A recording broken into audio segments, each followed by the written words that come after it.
saying, like, it's funny you said that because we literally live in a time where you can't even say that. What you just said. Nah. I'm serious. Like, people have gotten so sensitive that you can't say what's good, what's hot, and what's not. You know. But the only reason why, and a lot of people get offensive to that because music is subjective. Yeah. Music is subjective because some people might like boom bap. Yeah. Still like boom bap. Yeah. The people who like boom bap don't like trap. People who like trap don't like the boom bap. Or you might like it all. Or you might like a person like me. I like all music. Yeah, yeah. As long as it sounds good. That's what I was just about to say. If it's you know, if the music is pleasing to the ear, very pleasing to my ear. If it moves my soul, I don't care what they call it. You know, because we was having a conversation about Prince earlier. Oh yeah, I was singing Diamonds and Pearls. Woo. Like, that's the music that I came up off of, and you know, the more you hear my music, you can tell that I've listened to some Prince or some Michael or some Al Green, or and that's another thing too. Like, I don't even listen to rap for real. Believe it or not, I don't. And the reason why I don't is because I don't want to sound like nobody else. Now, you know. Now by you saying that's a very smart idea. Yeah.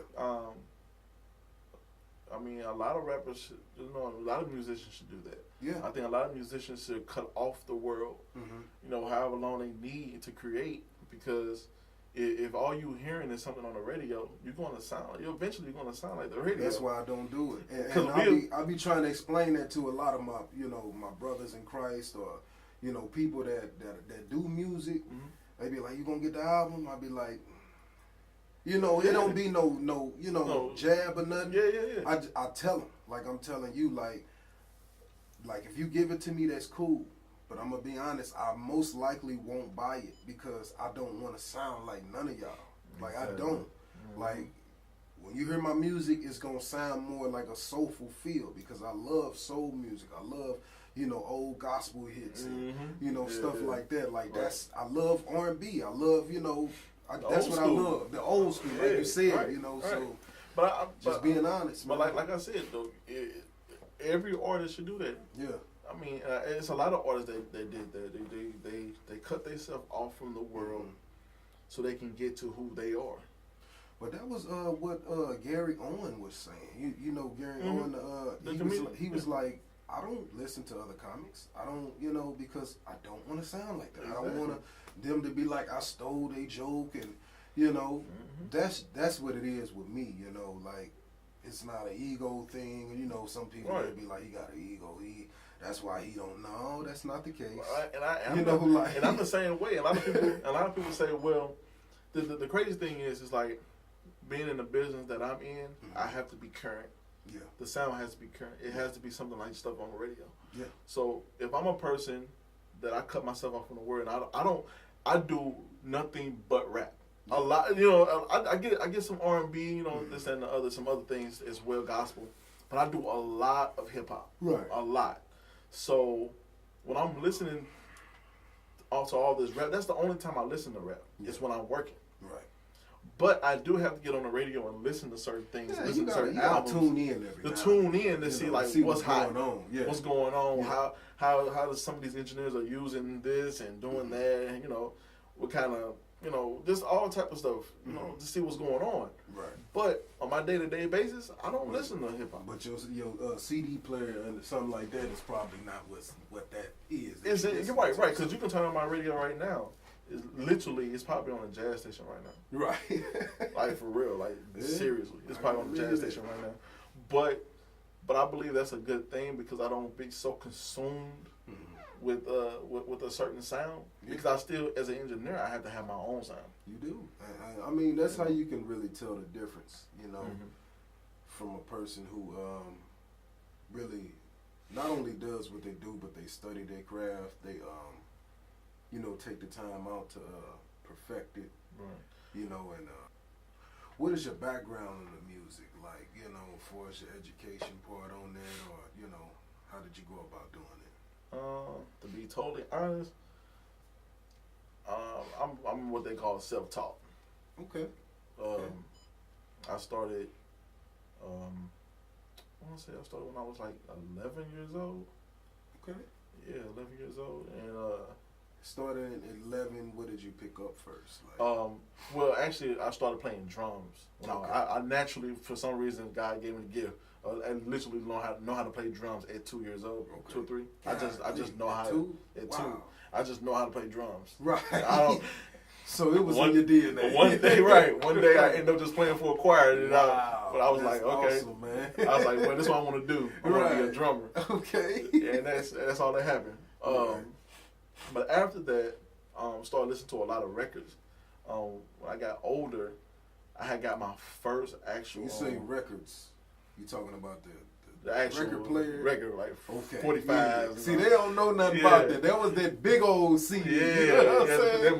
The cassette player, the like Beatles right. But when I actually started listening to actual records, I used to always wonder, like, how to get the drum. If the drums was my thing, so I was like, how to get the drums onto the on a record like that? Like how do they do that? So then, well, actually, after that, I had gotten my actual first CD. Okay. And you wouldn't believe what my first CD was, though. What was that? Yeah, I don't know how I got it. I must have, I don't know, probably stole it or something, because I don't know how I got it. But actually, it was an EP. It was Ray J. EP. Ray J? Yes. You talking about Brandy's brother? Brandy's brother. Wow. Ray J. I don't know what I don't know what the name of it was. I forgotten what it was. But for some reason, I had got my first CD player, and I got the EP. I don't know how I got it. I popped it in, put the headphones on, and I listened to it. And that's when I actually like heard, like up close, like synth pads and programmed drums like hitting hard in the earphones. And after that, I was like, I want to make beats. Yeah. I was like, I'm making beats, man. Because after I heard they kicking them subs in my earphone, I'm like, this is what I want to do. Yeah. Ain't it interesting how you can just put on a CD or something like that and it can just grasp your attention and spark inspiration? Like, this is what I want to do. Because I want to say I was 9 years old. I've been singing way before then. I want to say I probably was singing at, 4 or 5 or something like that, But at 9 is when I kind of, peaked and elevated. But I remember when Bone first came out. That was like when I first heard something like that. Jeez, man. And that's what got me into music, really heavy. Right. That's when I first started writing, because I never heard nothing like it. You used to hearing, the kind of New York style in the 90s. True. You know what I'm saying? Everybody had that slow, that Midwest. But when that Bone came, you never heard nobody singing and you know what I'm saying? Like you said, it harmonizing. I'm like, wow, like so I can sing. This amazed me, right? Like I'm like, what? So that really, got me right there, and that's why it made me think about that when you was like. You heard, just everything from the synths, the riffs, the way the drum patterns was, made you want to make beats. Yes. And man, that's the journey. So after that, listening to it, I'm like, I want to make beats. At the time, I was my home church. Not in my home church. We had switched churches at the time, and I had my best friend, my homeboy, man. His name was Floyd. Yeah. And this dude was like a computer genius, man. He had like all type of programs and stuff like that. Crack